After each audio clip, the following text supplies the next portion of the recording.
Thank you very much, Chisi Masiwa, Chair of the African Philanthropy Forum, Mosun Leode, Executive Director, Excellency Gracia Machel, Dr. Senite, philanthropists and business leaders, distinguished ladies and gentlemen. A good morning to you. First, let me start by thanking you for your birthday gift. And it was a surprise to me, as it was last evening. I had decided to take off the whole of afternoon and evening relaxing and watching football. And then later on, I got a message that there are people who want to see me because they have urgent matters to raise with me. And so I was taken to somebody's house. I knew this now was one of those things I'm getting used to dealing with. Getting to listen to people's problems and concerns and so on. So I went, and when you were there, I found people had prepared a birthday dinner for me.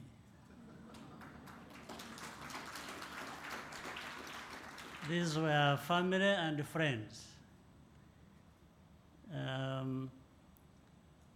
But as I was going there, and I wanted to share this again with you, on my mind saying, again, problems coming on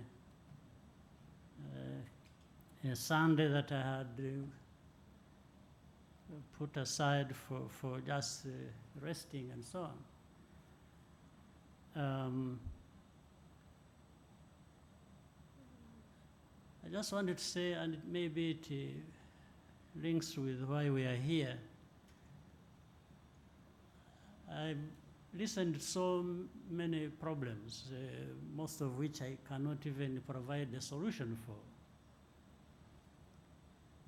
But I want to assure you that one way of solving problems is just by even listening. When somebody has a problem and you may not be able to address it, listening to that person goes a long way to actually alleviating the pain that person has. So it's a step towards addressing problems when, even if you just have to listen. So I'm pleased to join you today for the opening of the 2022 Africa Philanthropy Forum Conference. And I'm happy to welcome you to Rwanda.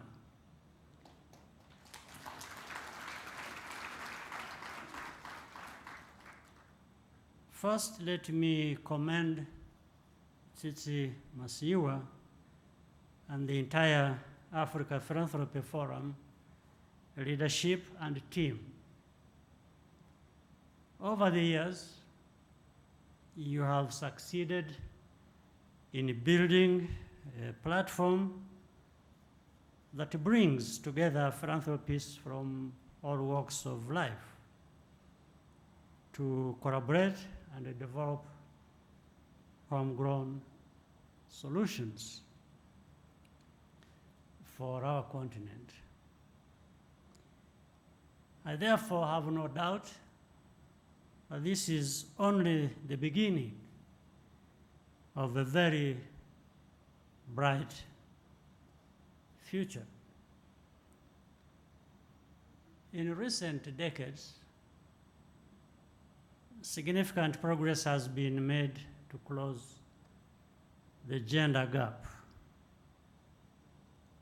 Still, women and girls remain vulnerable.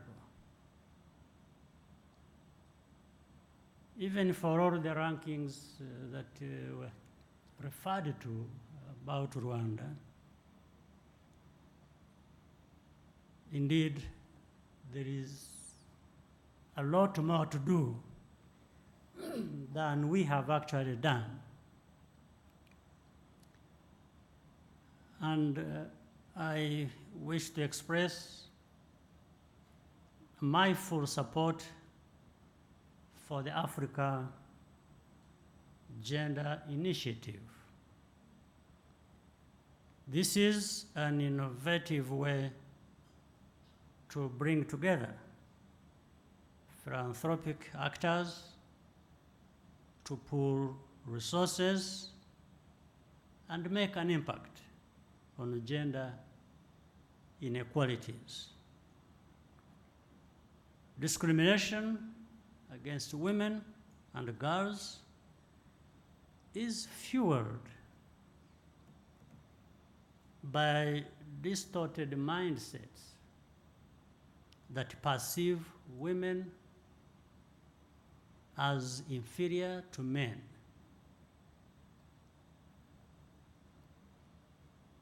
To begin with, men must reject and reverse this.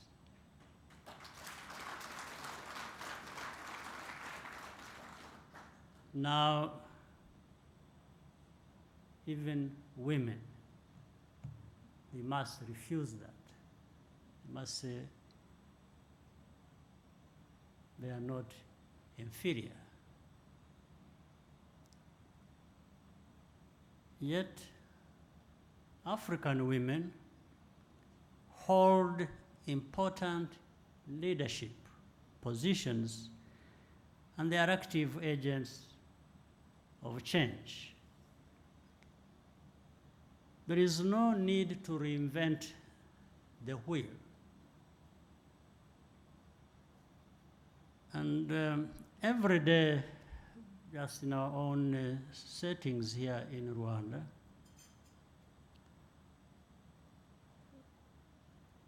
we have reminded ourselves and we remind each other,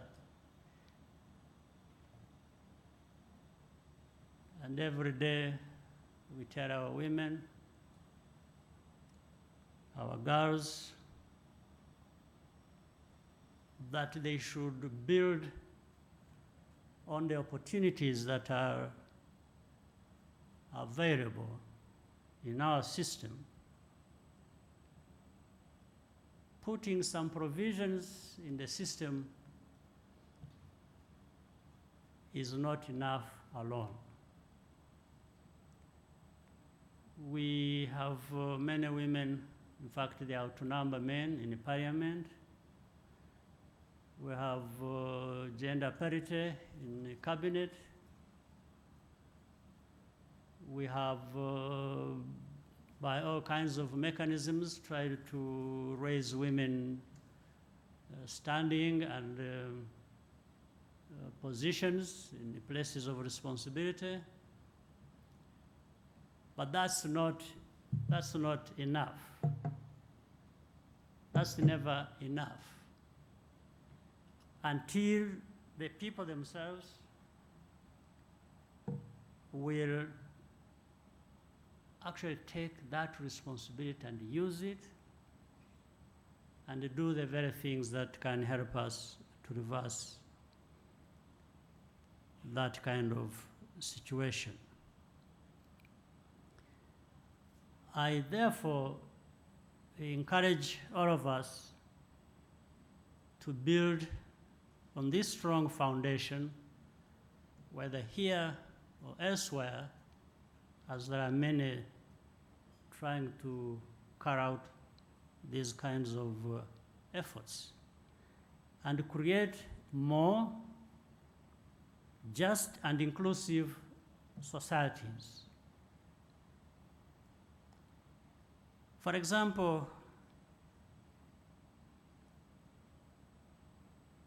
innovative philanthropy is, as we have it here in Rwanda, I want to share with you, is unconditional cash transfers we have here. In Rwanda, we have been working with Give Directly since 2016 to test and target this mechanism with vulnerable households with good results we have registered. We are now looking at how to scale the model up. Beneficiaries receive one-time cash transfer and decide for themselves how to spend the funds with no strings attached. Of course, here there has been a debate. The traditional way of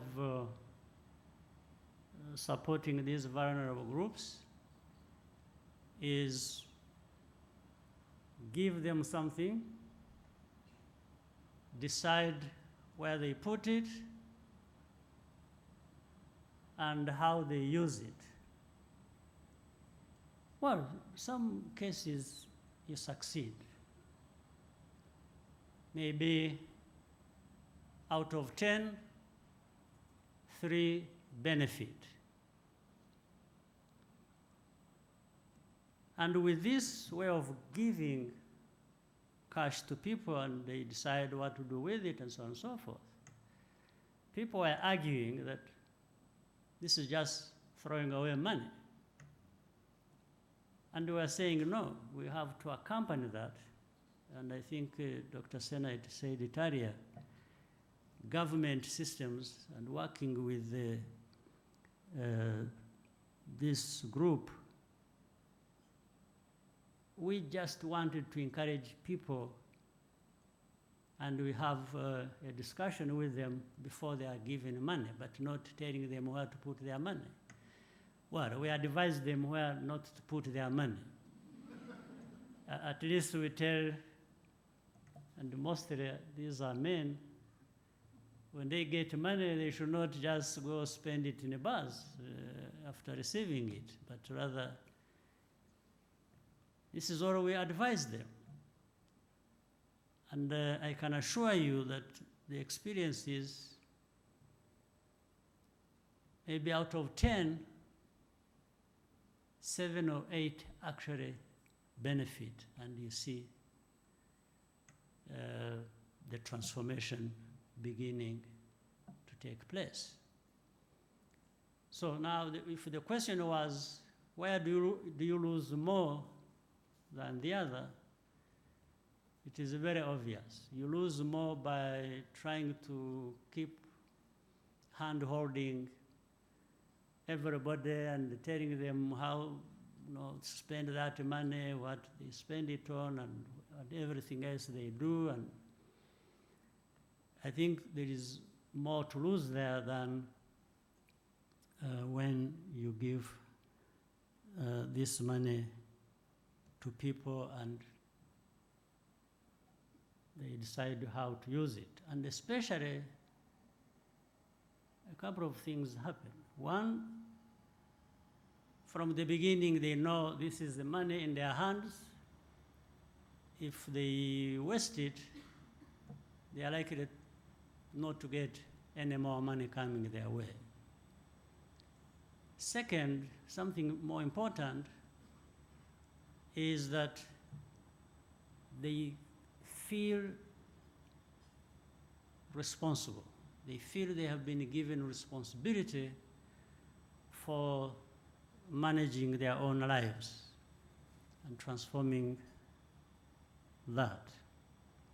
So then there is nothing better than assisting somebody, but also giving them that sense of responsibility for themselves. We've seen it work. And in fact, this is what happens in the case that I mentioned earlier. We also keep having a conversation with women and girls in this effort of trying to create gender balance and equality, that once they have this in their hands, they are in places of responsibility, they should actually use it. You can't be a minister or a member of parliament and you're head of one of these companies or the other, and you waste that opportunity. You pull yourself up and your fellow women, because it is going to be a struggle and a process to create that equality that we always seek to achieve.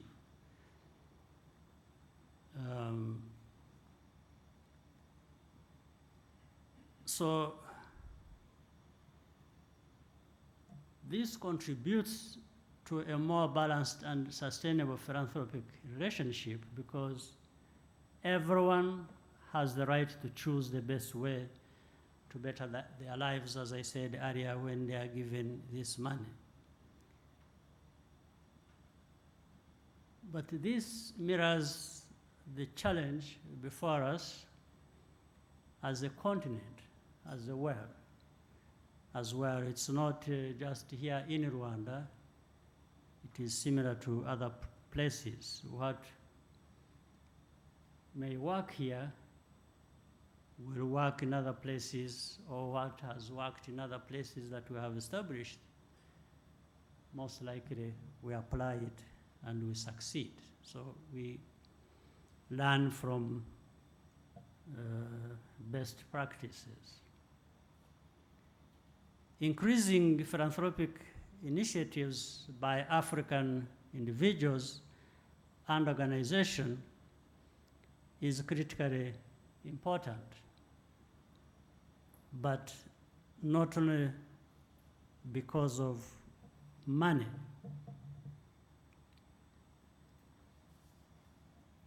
It is about having the dignity as Africans to choose for ourselves the future we want and work diligently towards it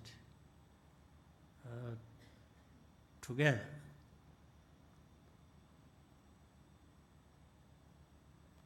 Philanthropy, which was well properly defined and involves giving, I want to assure you, giving actually also means receiving, especially with good results of what you have given toward. If you've given people what you think will change or help transform their lives, and you see it succeed, and you see it changing lives, I mean, you should be receiving satisfaction in this case that what you did was worth all the effort and all the money you put into it. That's why we make sure that, and must make sure that what we give really has these returns in terms of changing people's lives. That satisfaction is going to be more than even the money we spend. Once again, welcome to our country, Rwanda, your country, if you choose so.